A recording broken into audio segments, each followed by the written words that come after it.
ছিল দাদা বলরাম। বলে দাপর যুগে নাচা হয়নি, সেই আশাটা পূর্ণ করছে কলি যুগে, তাই বলে নাচে নিতাই। তদ্রূপ বলে ডান দিকে পড়ে গেল না নিত্যানন্দ প্রভু, এমনও তো হতে পারে গৌরহরি নৃত্য করতে করতে যদি বাঁ দিকে পড়ে যায়।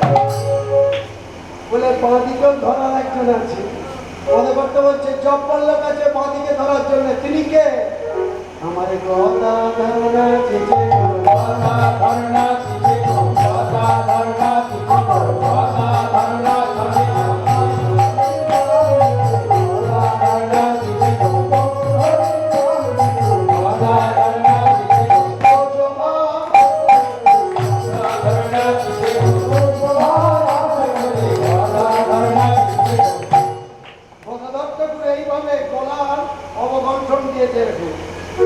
কেন গদাধরের ভাবটি সবসময় রাধা ভাব।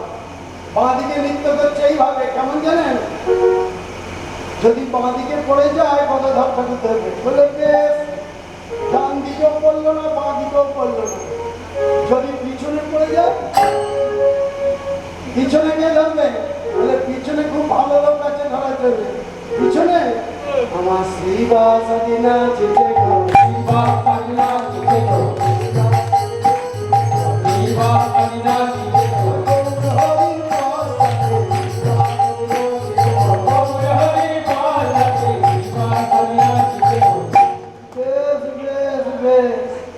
বলে পিছনে শিবাস, ডান দিকে নিত্যানন্দ, বাঁ দিকে গদাধর। আমার গৌরহরি ডান দিকেও পড়লো না বাঁ দিকেও পড়লো না পিছনেও পড়লো না। যদি সামনেই পড়ে যায়, বলে সামনে আমার গৌরহরিকে সামনে ধরার জন্য জপ পড়লো কাছে। সামনে কে আছে?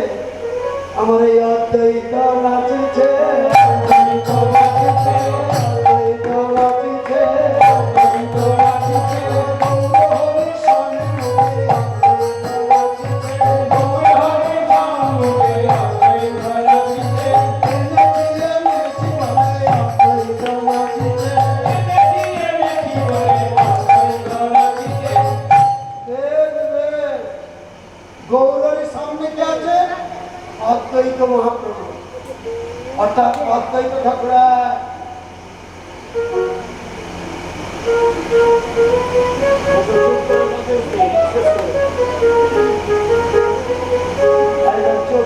হরে কৃষ্ণ।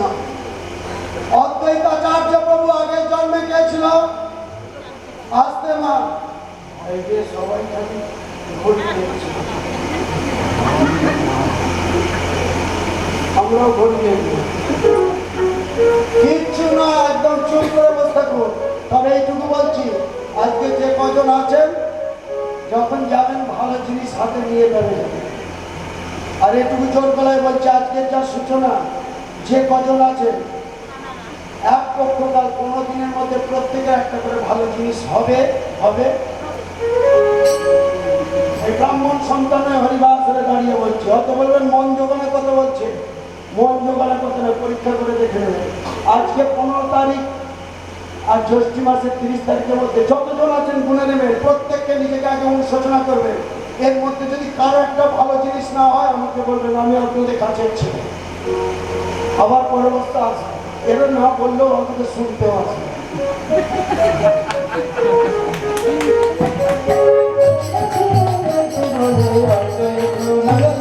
একদম আসতে এইটুকু বলে দিচ্ছি। আর এই রাসলীলা শোনার উপকার আছে সেটাও বলবো। কেন রাত্রি জেগে রাসলীলা শোনা, শুনলে কি উপকার হয় সেটাও বলবো। তবে একটু তাড়াতাড়ি দেখতে পারবো। আমার মা এমনিতেই বলে, তুই এত নির্বিলে ছেলে বাইরে কি করে কাটা, সে বদনামটা যেন না। আমার গর্ভধারণী মা আমাকে নিয়ে খুব চিন্তা করে, বলে এত নির্বিলে তুই কি করে বাইরে ঘুরে বেড়াস, আমাকে ভেবে আমি চালিয়ে নিই নিশ্চিন্ত। তোমার কাছে যতটা নির্বিলে বাইরে ততটা না। আসতে হরে কৃষ্ণ। তাই আজ অদ্বৈত আচার্য প্রভু আগের জন্মে গেছিলেন দেবাদিদেব ভোলা মহেশ্বর, অর্থাৎ কৃষ্ণ দয়াময় যখন রাসলীলা করেছিলেন একটি মঞ্চ তৈরি করেছিলেন। সেই রাস মঞ্চে দাঁড়ি হওয়ার জন্য মা দুর্গাকে নিমন্ত্রণ করছে। কোথায়? শিব দুর্গা দুজনই কৈলাসে বসে আছে। কৃষ্ণ ঠাকুর এসে মা দুর্গাকে বলছে, দুর্গে দুর্গে, আমি যে মধুময় রজনীতে লীলা প্রকাশ করব, তুমি দাঁড়ি হতে পারবে? মা দুর্গাকে বলে আর চলে যাচ্ছে। ভোলা মহেশ্বর পাশে বসে আছে আর কিছুই বলে। ভোলা মহেশ্বর হচ্ছে বাপরে, আমার কিছু বলবে না। স্বাভাবিক একটু রাগ হবে। আমার বাবা মা দুজনই বাড়িতে আছে, আমার মামা এসে যদি মাকে বলে দেয় আমার বাবা ছাড়বে? বলুন, বরঞ্চ আমার মাকে না বললেও হবে, তবু আসল লোকটাকে বলতে হবে। আমার মা ম্যানেজ করে দেবে, যা আমায় নাই বলে তো গেছে। মায়েরা বলে, বিশেষ করে বাবা মায়ের বাড়ির কথা, অন্য জায়গায় যদি কোনো মামা না বলে, আমার মামা হয়তো আমার বাবা বলছে, কি গো তোমার দাদা তো তোমার কিছুই বলে, তুমি চুপ করতে তোমাকে তো বলেছে, মানে হাতে আছে। অন্য জায়গায় আমি ছেলেকে একটু অনুভব করি, দেখতে পাই তো 5 জন বাড়ি, মানে 5টা জায়গায় যাই তো মনে মনে ভাবি, মুখে বলি আর চোখের সঙ্গে দেখি, একদম আসছে। তাই আজ ভোলা মহেশ্বর একটু অভিমান হলো, মা দুর্গাকে বলছে, দুর্গে ওই তোমাদের ঠাকুর আমায় কিছু বললো না? আমাদের ঠাকুর যে লীলা প্রকাশ করবে, সেই লীলায় একটি পুরুষ ছাড়া দ্বিতীয় পুরুষের স্থান নেই, সেই জন্যই আপনাকে বলেনি। তবুও বলছি তোমার যাওয়া হবে না। স্বাভাবিক বাড়ির মালিককে যদি না বলে কোনো কথা, কিছুতেই অনুমতি দিতে রাজি নয়। মা দুর্গা বলছে, আমি যে কথা দিয়েছি যাব, তবু বলছি তোমার যাওয়া হবে না। বারে বারে বাধা দিচ্ছে, নিরুপায় হয়ে মা দুর্গা বলছে, তাহলে আমি কে? এক একে ভোলা মহেশ্বরকে সমস্ত রূপ দর্শন করলেন। কালিতার মহাবিদ্যা ষোড়শী ভুবনেশ্বরী ভৈরবী ছিন্নমস্তা সবিদ্যা ধুমাবতী কমলা সিদ্ধ বিদ্যা মহাকর্মী কমলাঙ্কিতা একাদশ মহাবিদ্যা সিদ্ধ বিদ্যা মুখেন্দ্রিতা আহ্লাদ দ্রৌপদী কুণ্ঠিতা রামন্দরীকলা পঞ্চকর্ণ ফলেনিক মহাভাগমনাভরা পুণ্য শ্লোক নবরাজ পুণ্য শ্লোক জবৈদে পুণ্য শ্লোক জনার্দন কর্তৃক্ষার্জুন নাম রাজা কীর্তনাঞ্জলি নামনাম অহম দেবনাচন্নস্মি ব্রহ্মবাহু সচ্চিদানন্দ মহাপ্রভু ভগবান চৈতন্যময় আদিদেব বিষ্ণু মহোদয় দৈব সংসার যাত্রা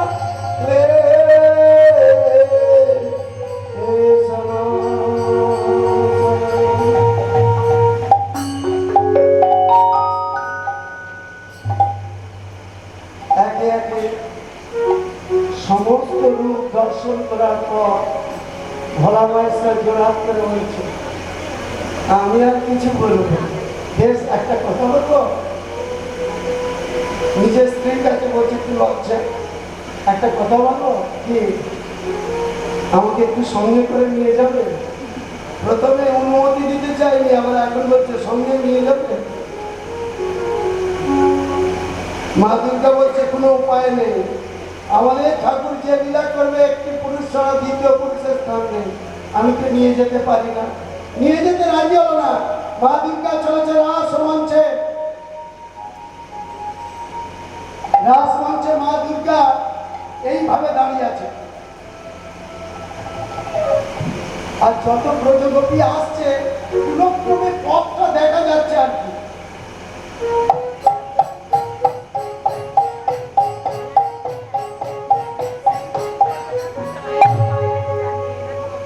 আসছে যত ব্রজগোপী আসছে সবাইকেই ছেড়ে দিচ্ছে, কারণ নামও জিজ্ঞাসা করছে না, বদলও দেখছে না। ভোলা মহেশ্বর বলছে, এতটুকু বললাম নিয়ে যেতে রাজি হলো, তবে একটু কাছে যেয়ে দেখি না কিরকম ব্যবস্থা আছে।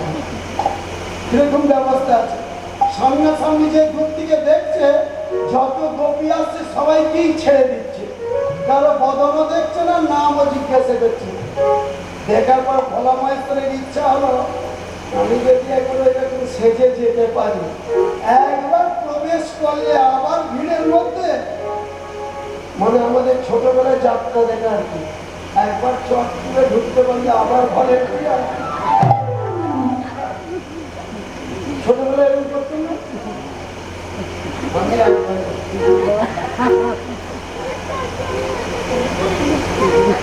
মানে বাড়ির সামনে আমাদের স্কুল, আবার মন্দির আছে, অ্যামাজন পার্টি যাত্রা হচ্ছে, মা একদম যেতে দিতে রাখে না।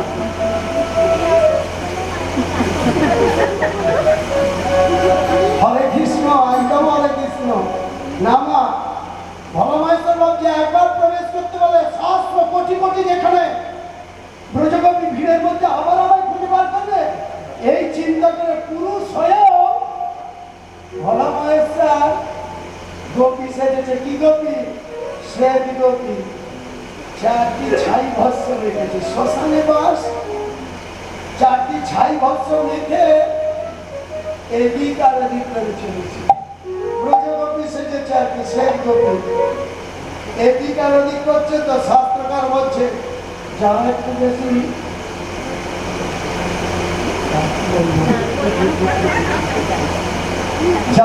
বেশি সাজগোজ করে তাদের চলটা দেখবেন, শরীরটাকে 3টে ভাগ করে না। যারা একটু বেশি সাজগোজ করে তাদের চলাটা একবার দেখুন।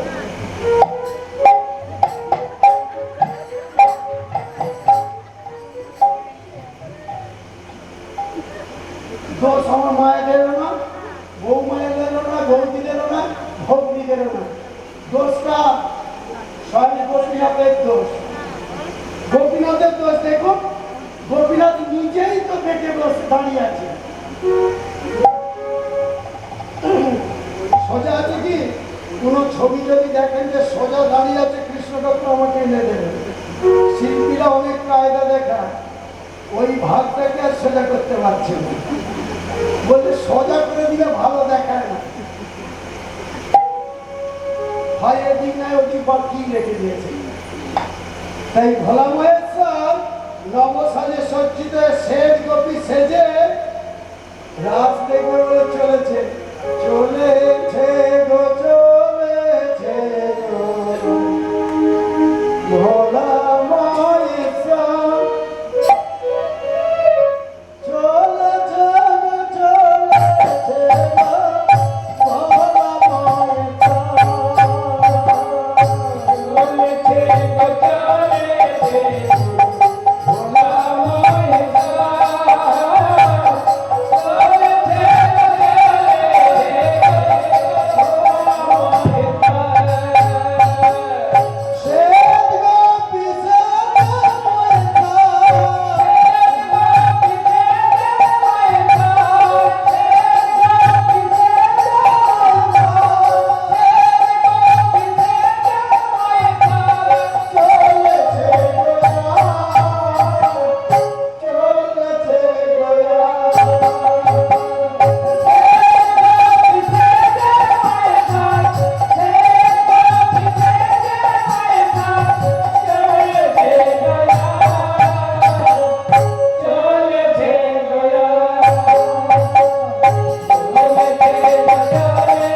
একদম সামনে গেটের সামনে এসে তাড়াহুড়ো করে এটা না বাড়িয়ে রমণী হচ্ছে বাবা আর পুরুষের ডান পা। এদিকে রমণী সেজেছে, ওইটাকে আর পরিবর্তন করতে হবে, মানে বদলাতে পারে। তাড়াহুড়ো করে ওই ডান পাটাই বাড়িয়ে দিয়েছে। উনি মা দুর্গাও হাত বাড়িয়ে দিয়েছে। যেই হাত বাড়িয়েছে ঘন্টার ভিতর থেকেই বলছে সবাইকে একটু ছেড়ে দিলে আমার বেলা রং বাড়াবে। দ্বিতীয়বার যেই বলেছে সবাইকে একটু ছেড়ে দিলে আমার বেলা হাত বাড়ালে, মা দুর্গা উনি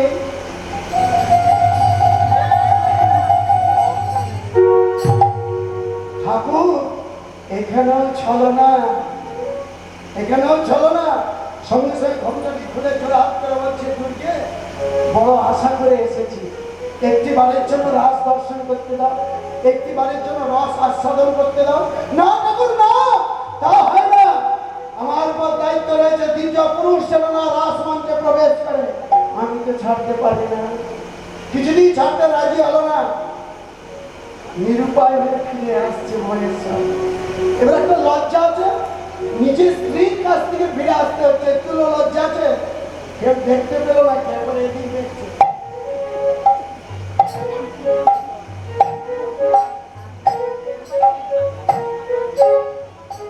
কিছু হেঁটে আসছে। আমরা সবাই প্রথমে কিছু হাঁটি না, প্রথমে সবাই কিছুই হাঁটিতে না কিনা, সবাই কিছু হাঁটি না প্রথমে। যাই এখানে মা বলছে না, সবাই কিছুই হাঁটি। দেখবেন আমাকে মাথার উপর শুয়ে দিল, সামনে একটা বড় বল দিয়েছে, বলটাকে যত ধরার চেষ্টা করছি, বলটা হাতে এলে না মাথার দিকে নিচে নেমে বসে, তাই না? তাহলে প্রথমে সবাই পিছুই হাঁটি। ভোলা মহেশ্বর পিছু হেঁটে আসছে, এমন সময় একজন বলছে, ও ঠাকুর কেমন রাস দর্শন করলেন?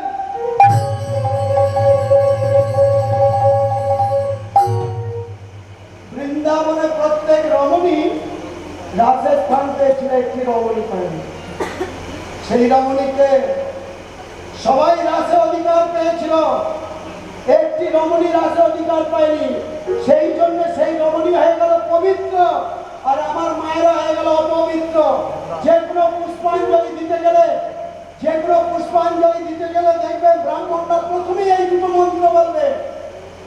যে কোনো ঠাকুরের কাছে পুষ্পাঞ্জলি দিতে যান, ব্রাহ্মণরা প্রথমেই এই দুটো মন্ত্র বলবে, অপবিত্র পবিত্র বা বলে না, সর্বাবস্থান গত কিবা যশ্বরে পুণ্ডরীকাক্ষং সমাজ পন্তর সূচি। তাই তো? তাহলে অপবিত্রকে আমার মা, পবিত্রকে অতীত পাবনী মা গঙ্গা। ভোলা মহেশ্বরের জটায় ছিল মা গঙ্গা, সেই গঙ্গার রাস দর্শন হয়নি, সেই জন্যই মা গঙ্গা জল শুদ্ধ, সেই জন্যই গঙ্গা জলে কারেন্ট আছে, সেই জন্যই যে কোনো পূজা করতে গেলে অবশ্যই গঙ্গা জল চাই। এমনকি আমার মায়েদের মন পবিত্র করতে গঙ্গা জল চাই। দেখবেন 21 দিন আতুর ঘর হওয়ার পর আমার মা 40 টাকা দিয়ে লাখ সাবান কিনে নিয়েছে, ভালো করে চান করছে, তারপর মন ঠিক হয় না। আমার ভগ্নিকে বলছে, খুকি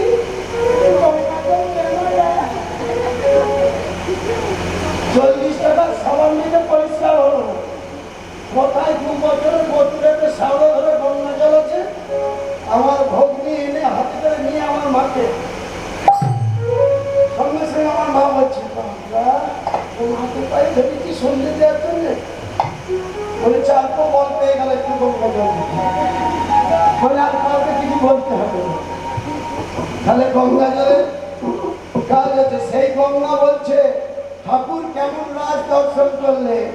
সেদিন ভোলা মহেশ্বর বৃন্দাবনে দাঁড়িয়ে প্রতিজ্ঞা করলেন, যে রাস আমায় দর্শন করতে দিল না, এই রাস কলিযুগের প্রত্যেক দ্বারে দ্বারে প্রকাশ হবে, ওই জন্যই আজকে রাস। মা গঙ্গা বলছে, আমার আশা পূর্ণ হবে কি করে? তোমায় আশীর্বাদ করছি, পতিত পাবন এই শ্রীকৃষ্ণ আগত কলিযুগে গৌরাঙ্গ রূপে অবতীর্ণ হবে, আর এই গৌর হরি যত নিত্য লীলা করবে সব তোমার তীরে। তোমার তীরে যে লীলা হবে সে লীলা প্রকাশ হবে, তোমার তীরে যে লীলা হবে না সে লীলা প্রকাশ হবে না। তাই পদকর্তা বললেন, কলম দিয়ে বললেন, এসেছে ব্রজের কালা কালো সাদা দেখবি মোদের এই সমগ্র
তারপর যুগে কৃষ্ণ কলিতে গৌরাঙ্গ রূপে এসেছে আমি বিশ্বাস করি না।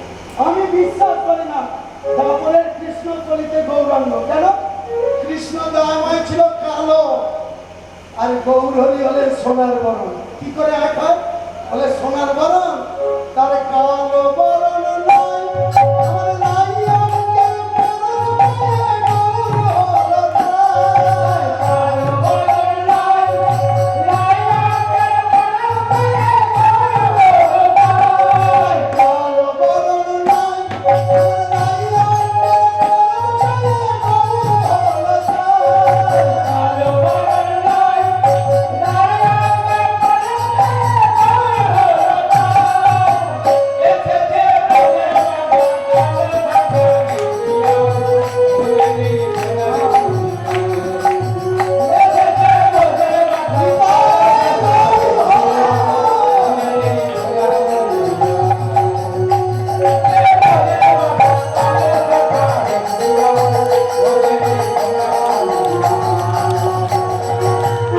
সেই গৌর হরি ভোলা বয়সের অদ্বৈতাচার্যকে কলিযুগ অবতীর্ণ হলেন আমার গৌর হরিকে নিয়ে। আর পঞ্চতত্ত্ব একত্র